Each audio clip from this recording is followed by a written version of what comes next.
I think it's time. Here's Allie. Right.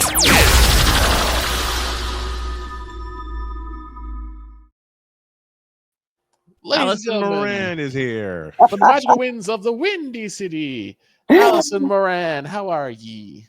Yeah, ye is good. How's ye? Ye is doing well. I'm laughing so hard. I got tears in my eyes. Okay. I'm sorry.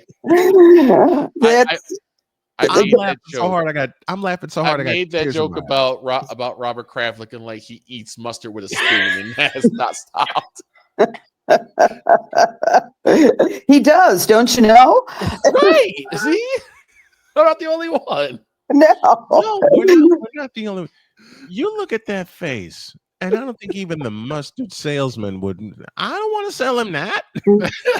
He needs to talk with his friend Mr. Belichick and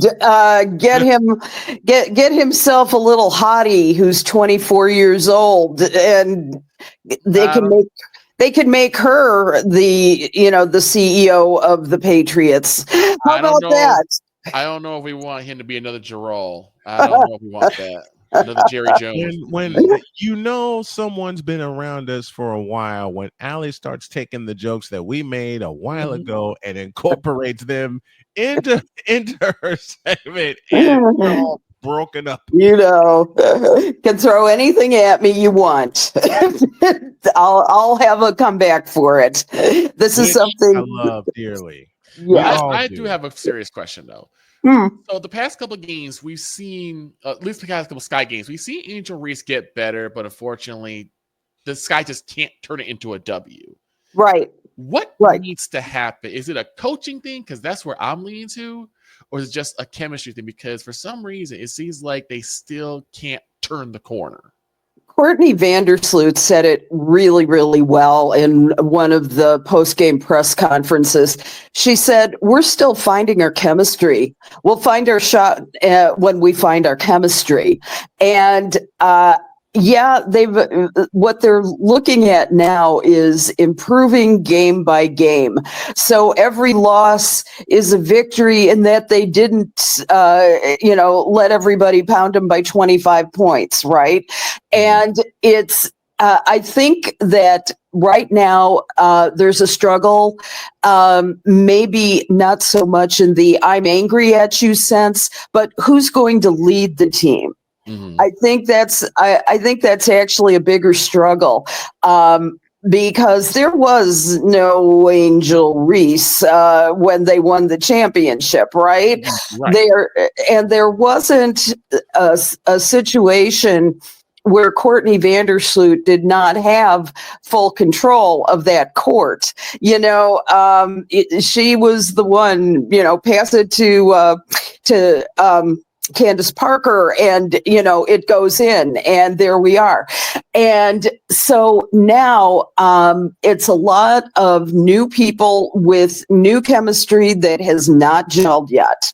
I think that Tyler Marsh often looks like a deer in the headlights when we talk to him. I could be wrong. He's trying to be positive about it, but there is frustration that's showing. This is his first head coaching job, and I think that's showing too. He's been an assistant all of his life.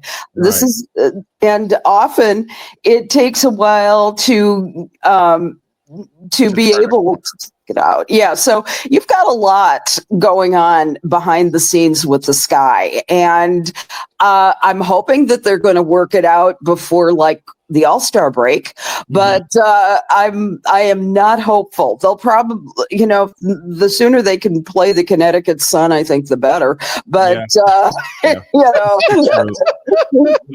of the end. In that last game against Los Angeles, they led by 16. Yeah, with all the winless cruise control. Yeah, exactly. And they woke up the beast by being up 16. A winless team up 16 in the Staples Center, and the Sparks woke up, roared back, and won that game. Yeah. Looking back at that game, can you point out a couple plays that just woke up Los Angeles and they just took off? It was all down to the final 2 minutes, and it was there.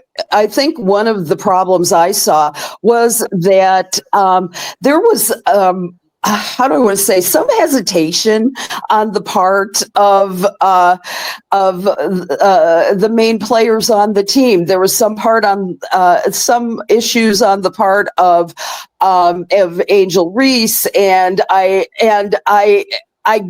get that they're still working out the chemistry and they're still working out all that. But it allowed the LA Sparks in, and you've got some crazy ass good players on that team.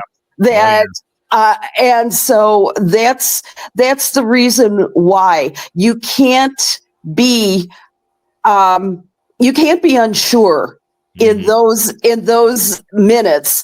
That is the moment that you give up total control on the court, and they never got it back. Their shots weren't falling. They got nervous is my best guess. And so they lost the lead, they lost the game, game over. And it was just simply not the way it should have been. And that's something I was gonna actually bring, because one of the worries I have about Angel Reese is that, one, I think she's a tall, athletic young woman, and she looks like she's a little uncomfortable in the low post. Like whenever she goes for layups, it looks like she doesn't want to go up. Like she can, and I'm wondering, like, if she plays a little timid on the low post. Why is that? It's because it's a new position for her, because it's not her typical. They've switched her this year, and I think it's really affecting her game. She's trying to get better on the outside shots, and that's just not coming as one would guess. Is it that confusing to Angel Reese because is it a sudden switch that's crossing her up, or what? It's a new position switch from early this year, and because of Courtney and because of the new players on the team, and so you've got it's kind of like if you want to play a first baseman at shortstop, it's kind of like that. And I mean, the two shall never meet. Right.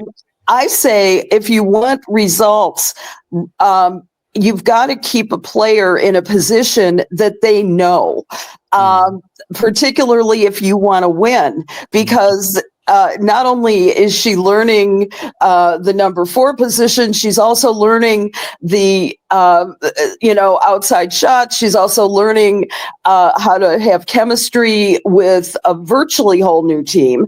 And there was no core that really stayed over the last year.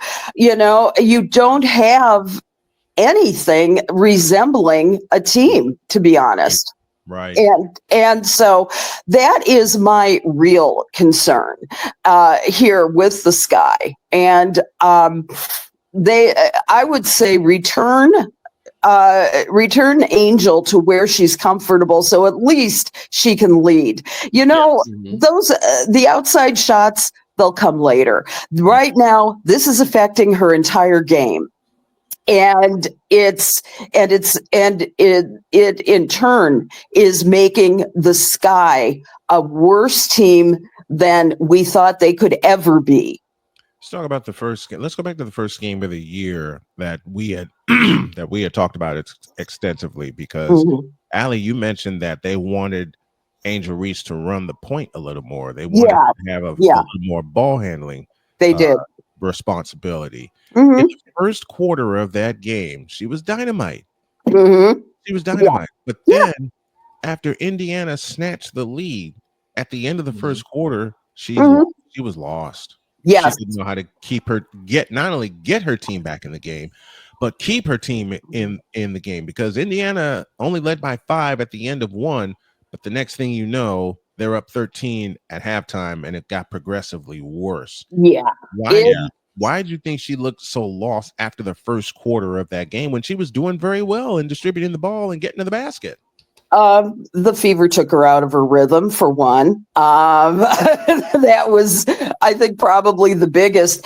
The second, I think, was that that kind of affected the other parts of her game. I think that she's very determined to win. And this is frustrating the crap out of her right now. And I think she doesn't have that headspace where she can go into a zone. You know, she's very fiery. Her temperament is fiery. And so I think when she's knocked out of her rhythm, she's not able to get it back. You know, you have to, if you're knocked out of your rhythm in any game, you have to get it back. What she knows is how to fight for the point. And she fights and doesn't always fight fairly, honestly, but she fights for the team, and she fights to win. I think because the Fever's defense was so effective, I think it just knocked her out for the rest of the game, to be honest with you. Yeah. Speaking of Indiana Fever, they played in Washington last night, sellout crowd in Baltimore, and the Mystics came up with an 83-77 win, which posed a very simple question. Is the Caitlin Clark effect real? Is there ever a question with that? Because they felt that gut punch last night. Now, granted, with what I said earlier, there were some calls during the game last night, and we can rewind this back to Saturday, that there were some calls missed in the Fever Liberty game, but a combination of empty possessions, no Caitlin Clark leadership on the floor led to that loss. Now they got Connecticut coming up tomorrow in a game that I'll do, and I'm looking forward to that. But with Stephanie White leading them, can you say 105-50? And here I thought we were coming up with the strange scores. But it's going to take it. I think it took that game to deliver the gut punch to have them be reminded that the next players have to step up. And I think for the next couple of games, I think they need to put the ball in Sophie Cunningham's hands. That's one of the reasons they got her. And you got to get DeWanna Bonner involved too. Those are keys for them going forward. You do. Yeah. I completely agree. Also, maybe not use Sydney Colson so much. Yeah. I mean, she's no Caitlin Clark, but then nobody is. You know, for the next 3 games, and I think one of the things that they're going to have to put on the Chicago Sky game coming up on June 7th, I think they're going to have to put her as questionable, Caitlin Clark. I think by that time she's going to be stir crazy, and she is. This is stir crazy last night. Yeah, she was stir crazy during the game last night. But if they put her as questionable, you put the fear in their eyes too. Yeah, and I think that that what they also have to do is find the chemistry that without Caitlin, because it's always Caitlin. I mean, it's go-to Caitlin. I mean, let's put it this way: she's averaging in the first few games 19 points. You know, she's had some great rhythm. I mean, it's just a matter of Kelsey Mitchell has to step up big time to my mind. They missed Kelsey Mitchell last night. I have a friend of mine who has the biggest crush on Caitlin Clark. He thinks she is absolutely gorgeous. So he calls her the beautiful assassin, but also he's known to call her Catalyst Caitlin. because she is the catalyst for the Fever's offense. And with her being hurt, Yeah. it's kind of a wake-up call for the Fever. Like, hey, you can't always depend on Kaylee. You're going to have to find ways to get Aaliyah Boston involved, Dewana Bonner involved. You're going to have to find ways to win games, not just be competitive, but win games without Caitlin being there. Yeah, exactly. And it was the very first test for Indiana with the new pieces they have in place, and they were minus Caitlin Clark. They failed. Yeah, it's 83-77 is, nothing like what we thought would happen. And it also put them 2-3 on the season. So, they're now scrambling like quite a number of the teams that aren't the New York Liberty or the Minnesota Lynx. Yeah. It's looking like, and so far, much love to Nafisa Collier and the Minnesota Lynx and everybody in the New York Liberty. Saw them up close. Yeah. When Minnesota played Dallas and when the Liberty played the Sky. In fact, I had 2 Liberty games this year that I did. New York is just lights out. New York and Minnesota. Lights out. In this very early season, I could actually see them going at it again in the finals, and this time the Lynx won't lose. They're on a revenge tour. They are on a serious revenge tour. Yeah, and I could just see that would happen. But in the meantime, as we were talking about Caitlin Clark, do you realize that she has not missed a game since she was in high school in West Des Moines? Do you realize? I mean, that's 2017. 2017 was the last game. She was a sophomore, for God's sake. She was a sophomore in high school when she missed the game. And I know this is going to drive her absolutely nuts. It will. She was complaining to the refs last night, and she wasn't even on the floor. All right, that's just how competitive she is. Now she's an assistant coach. Let's put it that way. Pretty much. She's going to be. She pretty much is. You were going to ask about Stephanie White as well. What was that question going to be? What adjustments does she have to make now with one game under her belt without Caitlin Clark? You saw what you saw last night with Colson not being the leader of the offense. Then it's nothing against Colson. Colson's a bench player. Yeah. And she's being forced into a starting role with the injury to the biggest player in the game in Caitlin Clark. What adjustments can Stephanie White make coming into Friday against Connecticut? Move Kelsey Mitchell and start focusing a little bit more on Natasha Howard. That's because I can see that. Yeah, and make sure that Aaliyah Boston is ready and willing and able to get out there. And I think then you've got something. I mean, Natasha Howard had 11 points and 6 rebounds. That told me that she was ready to go do more than she should. You mentioned Dewana Bonner. She hit a major career milestone. She had 21 last night. Bonner, I think, even when Caitlin Clark does get back, Bonner is the key to this team. Yeah, they have to get her involved. And you mentioned Aaliyah Boston. Aaliyah Boston looked very lost last night without Caitlin Clark on the floor. Yeah. They couldn't get the ball to her in her sweet spots like Caitlin Clark can do. But that's just a matter of time. I think that changes come Friday. I'm pretty sure that you're right, and I just think that they will find a rhythm but it's going to be the same kind of rhythm that Scottie Pippen and the boys had to deal with when Michael Jordan was out, and that was about as rare as Caitlin Clark. So you have got to find that rhythm wherever you can. And, and the thing is that Stephanie White is also kind of playing around with the lineups. So, she's still finding the lineup that works with and without Caitlin Clark. I think she's used 4 or 5 of them since the beginning of the season, and so you have got to think carefully how you're going to make it. How you're going to make these lineups work, and so.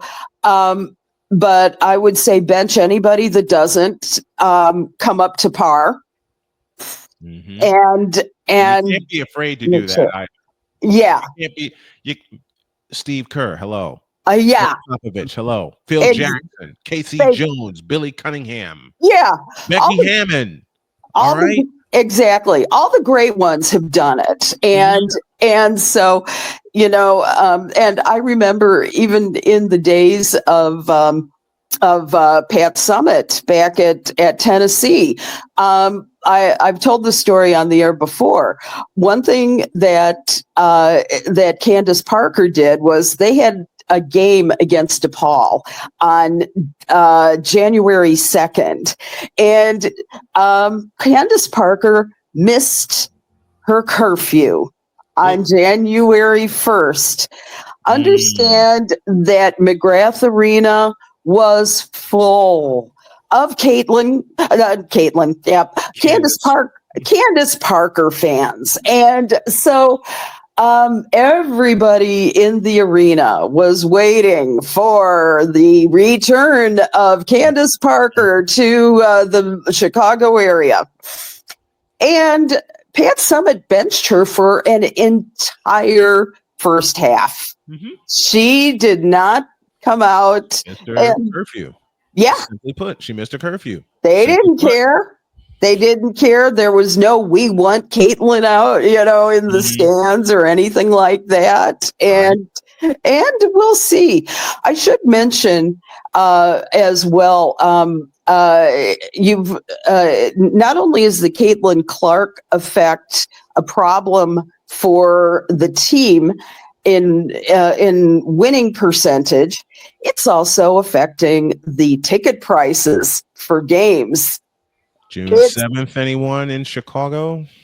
Honey, we could go at the prices.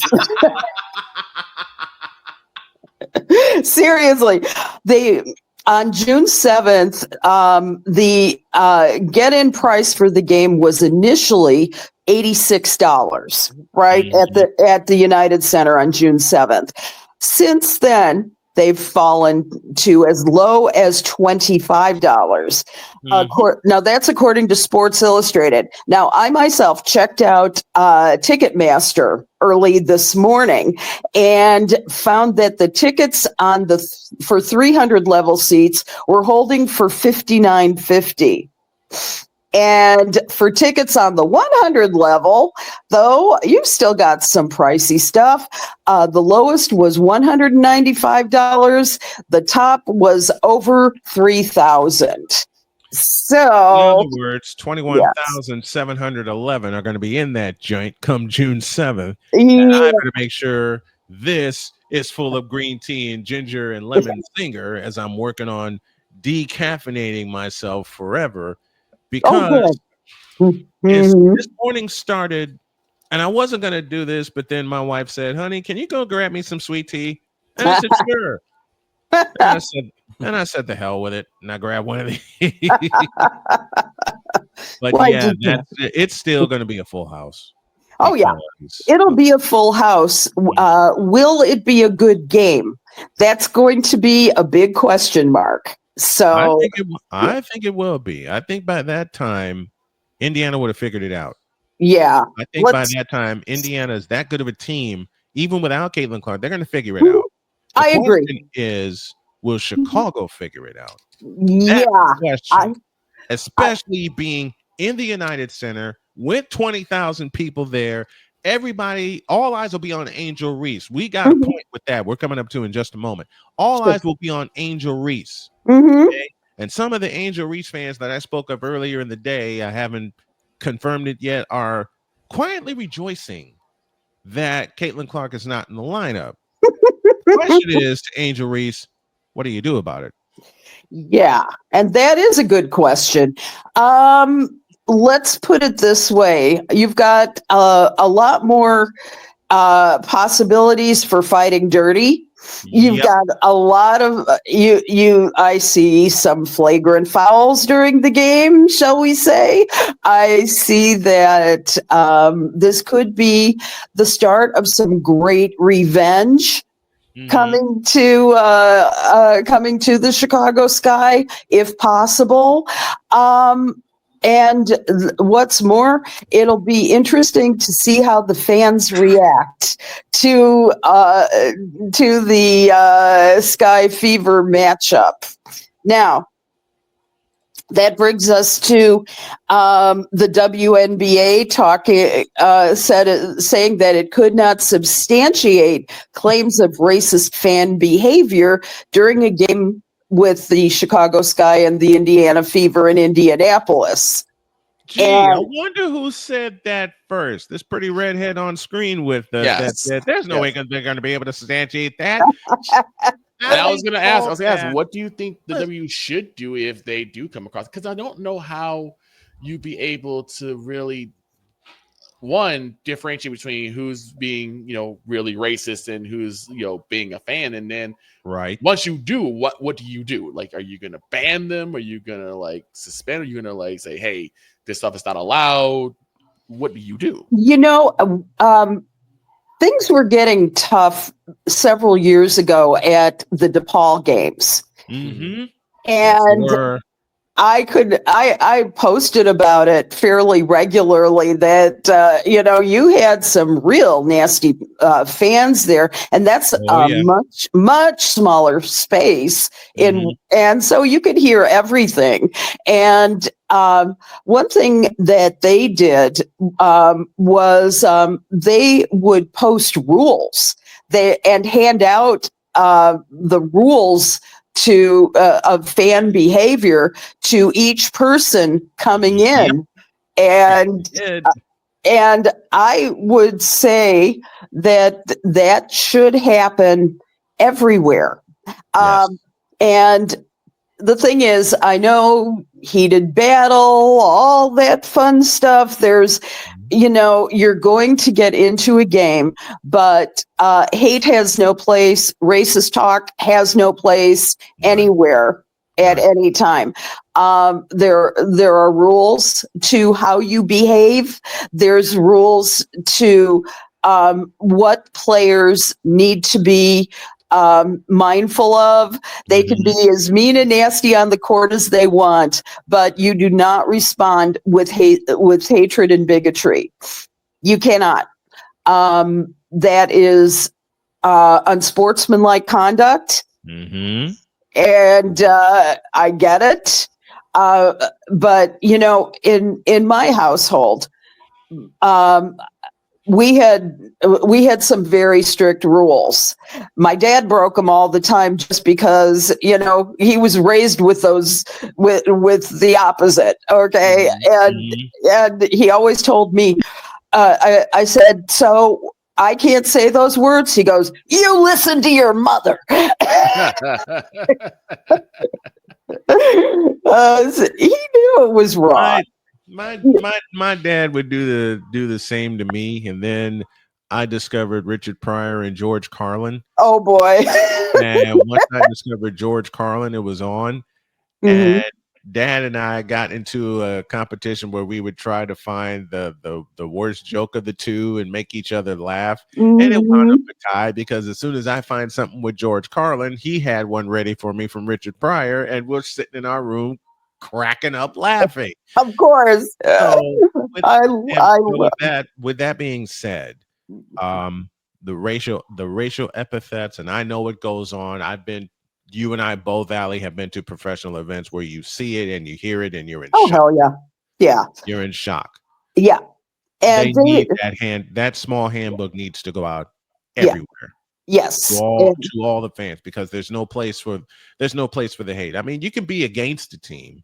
Don't get me wrong. You can be against the team, but you can do it in a way where you're just showing you're a fan and you're not an idiot. Yeah, exactly. I mean, it's what I'm guessing is that if you talk to individual people, it's just, if they hear it, the handbook could say something like, if we hear it, we're going to toss you out of the game. You can and then make good on that threat. One of the reasons I'm sure why they couldn't substantiate it was because the noise was bouncing off and I could not imagine that you could really pick it up to say, okay, that one sounded like the N word. This one sounded like maybe the C word.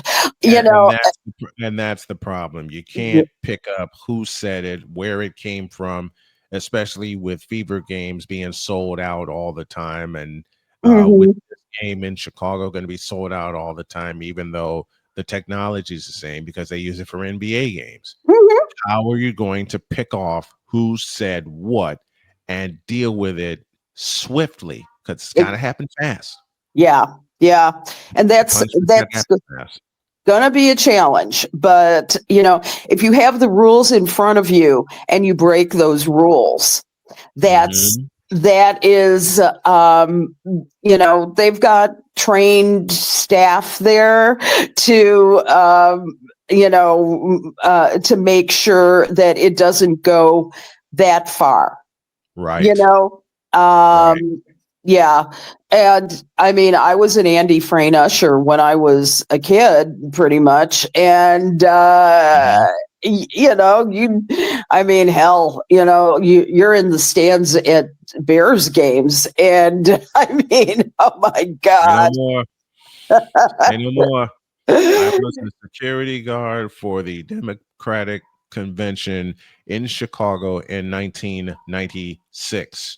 And where did they have that party? Of course, the United Center. Of course.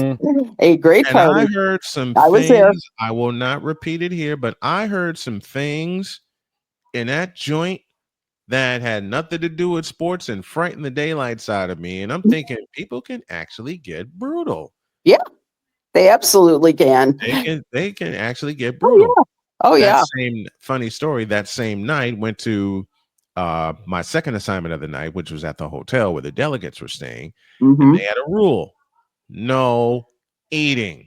Even though the delegates can march in and out of that joint and eat all they want. And at the time, I was also a student, so I'm burning the candle at both ends and at another end where I didn't have any food. One of the I was just about to fall asleep. And one of the delegates came out with 2 trays like this and sat him on my lap. And I, and he turned around and the delegate just waved at me. And I'm going, I'm afraid to open these. Yeah, they were full of food. Very nice. And I killed it. Very, very nice. Hey, we got some shout outs. Oh, yeah. We have got some shout outs. Paige Beckers is the first player in the history of the league to have 60 plus points and 30 plus assists in her first 5 career games. So you're starting to figure it out. Starting to do it. And Kiki Arafen looms as a very legitimate threat to nab Angel Reese's rookie rebound record. Listen, Kiki Arafen is dynamite. Yes.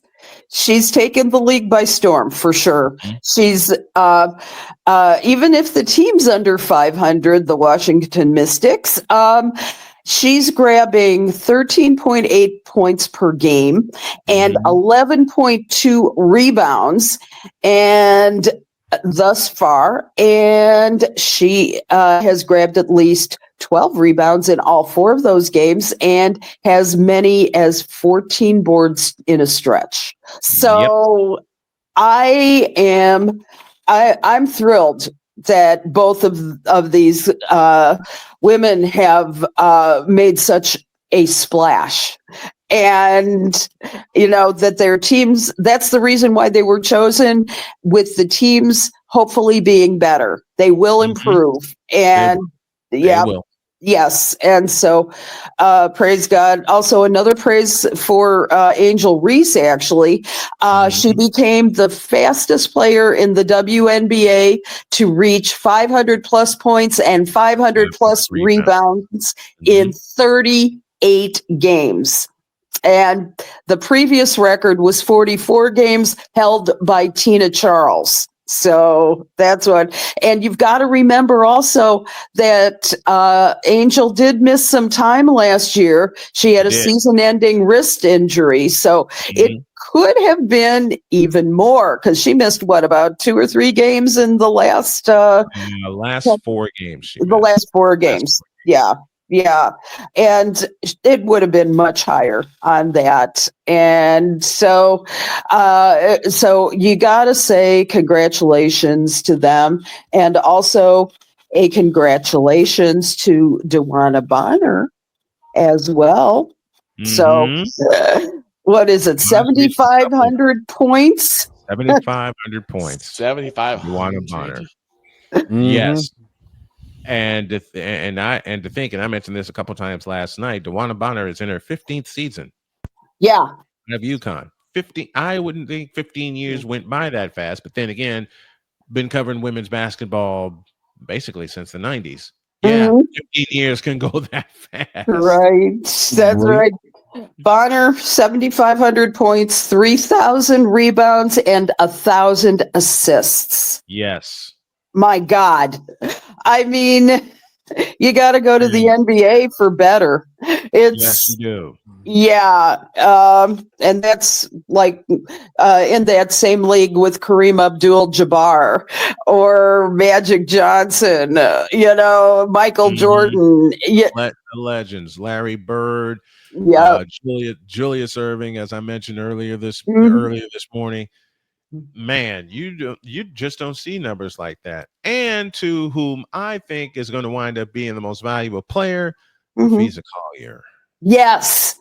Nafisa is, she's gangbusters this year and last year. And it's amazing too, because she hasn't stopped playing basketball since last season. She was one half of the Unrivaled group, and she's just playing like a house of fire. So whatever is driving her, it will continue to do that. Yes. And she's got something. She has got something going on there that's absolutely unbelievable. I told you it's the revenge tour. Yep. It's the revenge tour. By the way, Nafisa became the 5th player in WNBA history with 30 plus points, 10 plus rebounds, 3 plus steals, and 3 plus blocks per game. And she's got some company there. She's got Asia Wilson, Lisa Leslie, the great Sylvia Fowles, and Terry Phillips. And my God, I haven't thought about Terry. Hall of Famer Sylvia Fowles. Yes. Hall of Famer Sylvia Fowles. Oh, God, I wish. We watched her in Chicago for 4 years, and just when you think she couldn't do any more. In fact, there was a couple games that Allie and I covered together where the Sky were down big. Allie looked at me and said, "What's going to happen now?" And then Sylvia Fowles comes in. Then she looks at me and goes, "Never mind." Next thing you know, a 10-point deficit is a 12-point lead. And I looked at Allie and I go, "You were saying?" That's an absolutely true story, and you gotta love it. One of those was against Phoenix and Diana Taurasi, because Diana Taurasi is Diana Taurasi. Yeah. Right, she came out like a house of fire. Every time out called, couldn't stop her. Then Sylvia Fowles checked in, and the next thing you know, Phoenix, which was up by 12, is now down by 10. And then after that, it wound up going overtime. Yeah. I was tired. Yes. And then Allie looked at me and goes, "You're not going. I don't care how tired you are. You're not going anywhere for the next 5 minutes." That's right. Hold it out in overtime. We both did our post game reports I looked at Allie and I said, I love you dearly, but I'm going home. I'm tired. As well you should have, dear. But it was an exciting game. Plus, they still had food out. I wasn't going anywhere. So Oh, you think I didn't take a couple goodie bags with me? I bet you did. I had one on the floor when I wasn't supposed to, but they didn't care. They looked at me, they saw all my equipment, and they said, just make sure we don't see that trash, okay? Yeah. No problem. Exactly. Exactly. I love that. By the way, Diana Taurasi had some very glowing words this week for Paige Beckers. She said that that Paige Beckers was going to become the next GOAT, which, I mean, Diana's the GOAT, but No argument here. Paige Beckers, it's, there's a young lady named Caitlin Clark that wants to have a discussion first. I think so. Only thing that separates Paige and Caitlin Clark is a year. Yes. And so we'll see. I'm waiting for those two to lock horns this year. I can't wait. I've decided I'm covering all 44 Fever games. I said, I made that decision last night. I said, the hell with it. I'm going all in. Speaking of all in, how about the Minnesota Frost? Back to back Walter Cup champions. Two-time champions, and an amazing just over the Ottawa Charge. It was a 2-1 overtime win. And Liz Shepard's, I wish we talked more about the PWHL here. Liz Shepard's was the overtime hero for the Frost. She netted the championship winning goal for the second year in a row. And it was 11,024 fans got on their feet at the XL Energy Center. Now, I got on my feet when I saw it. Yeah, I got on my feet when I saw the series winner. That was so amazing, and they, I believe she was the one who won the Alana Cross Trophy, and you have to remember that Alana Frost and Billie Jean King are married, and they were the ones wwho founded the PWHL. And so it's nice to have Alana Kloss. They did. I'm glad they did. Yeah. And this has been a godsend for professional women's hockey. It has never had this kind of stability before. They've got, and the Minnesota Frost with, by the way, Kendall Coyne-Schofield as their captain. I don't see how you can lose with Kendall in the building. The crazy part about the Frost is they didn't start well this year. No, they didn't start well at all, but they caught fire at the end of the year, and look at them hoist the cup for the second year in a row. Congrats to the Minnesota Frost and their second straight championship. And I know I said I planned to cover the PWHL this past season. I just couldn't do it. I just couldn't find the time because every notebook I have right here on the side of me was full. And then my beautiful wife got me using my calendar a lot more and I just couldn't squeeze a game in. But next year I'm going to have some help, and we are going to cover it. All right. Well, I'll help you out there too. Good. So when we're there, because I've interviewed Kendall many, many times in her career, and I can't believe what this woman's accomplished in her. She's not 30 yet, so it's. And that little one she has is going to be a hockey beast. Oh, I'm just saying, that little one she has is going to be a hockey beast. Kendall comes from the south suburbs, and so a product of the ice arena in Orland Park, and I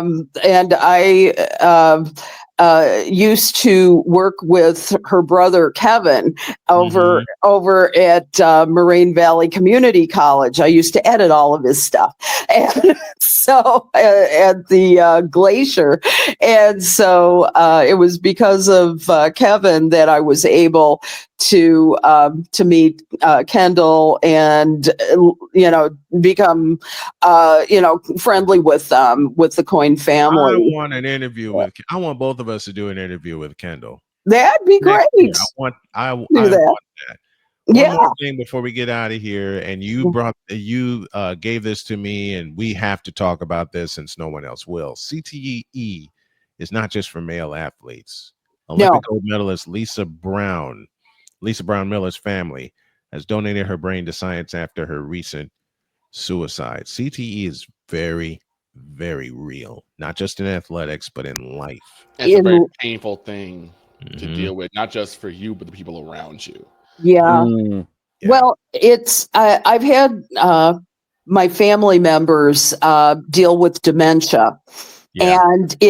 And from firsthand experience, it's very difficult, especially as the brain takes hold, and you just see the deterioration. This was a sad story. Lisa was in her mid-50s, and if you remember Lisa Brown Miller, she was a 1998 Olympic gold medalist. Yep. And she coached and she mentored countless young athletes. She was head coach of the Princeton University women's team. And she died by suicide after enduring a lifetime of repetitive head impacts by playing hockey.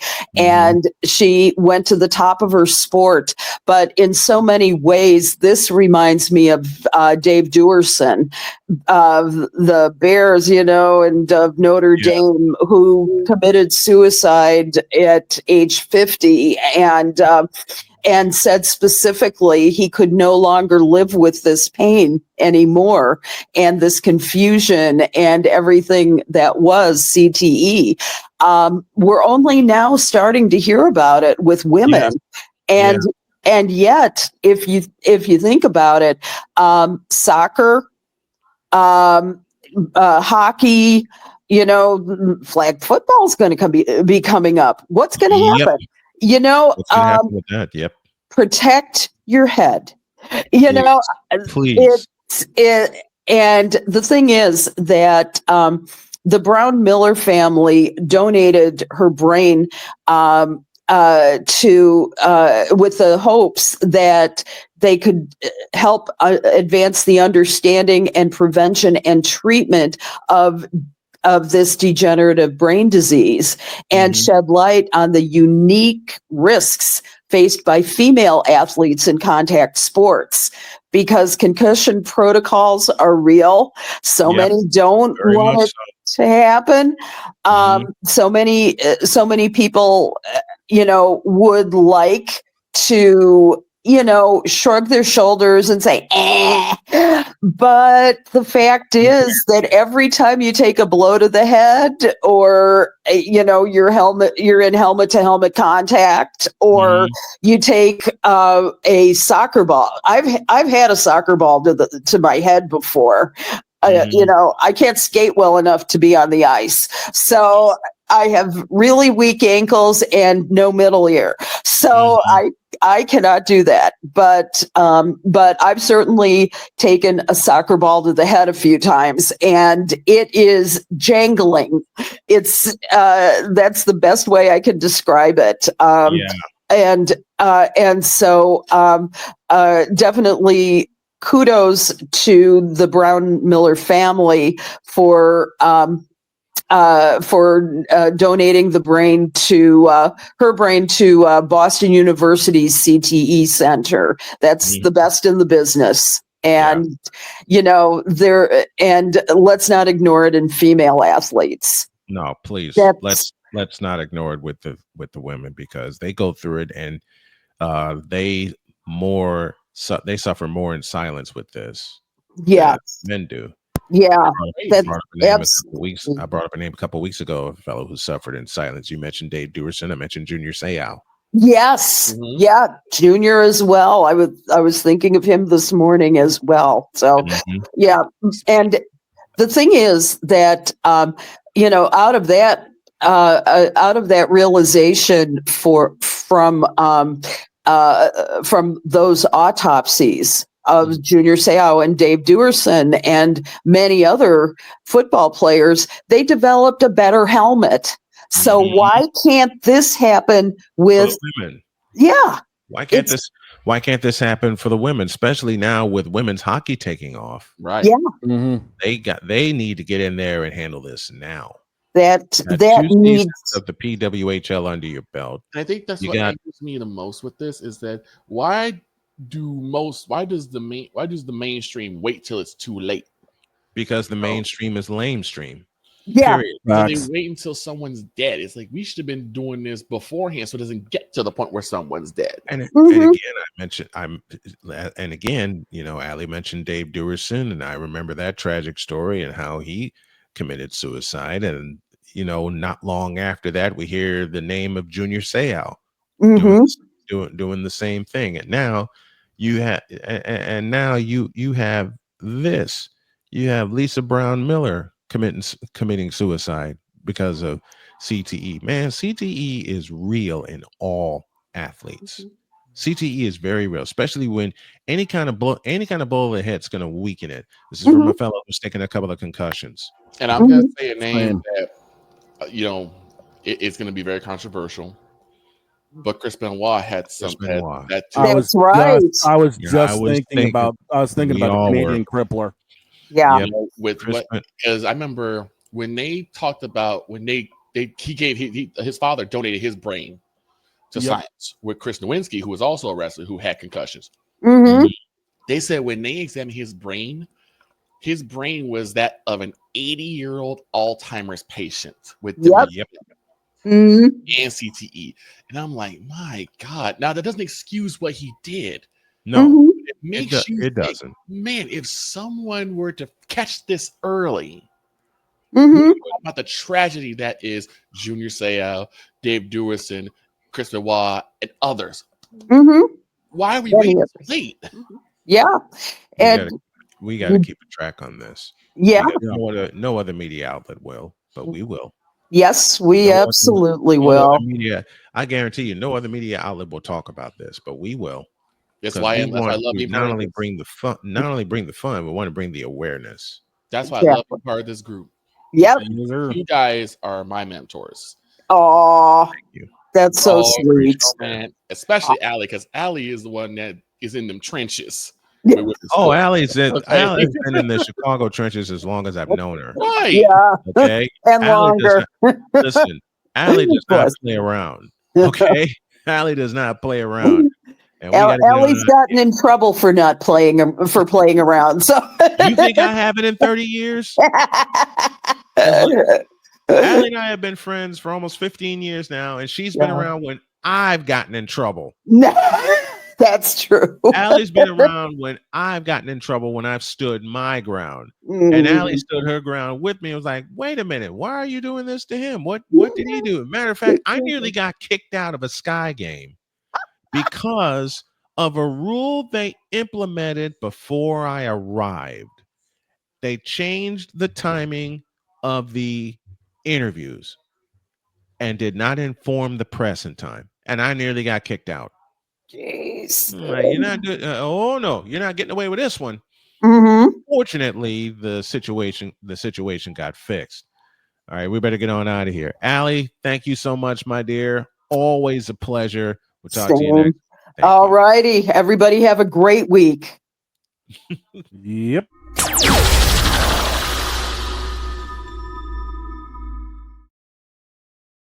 And we got to get. Have a great day. God bless. Remember to make your next move your best move. And always remember, if your dreams don't scare you, they are simply not big enough. Dream big, do bigger. We are, Allie is, and we hope you are too. Pacers and Knicks, our feature game tonight on Snowman Multimedia. So long, everybody. Add that. Just push the button, will you please? Oh, yeah.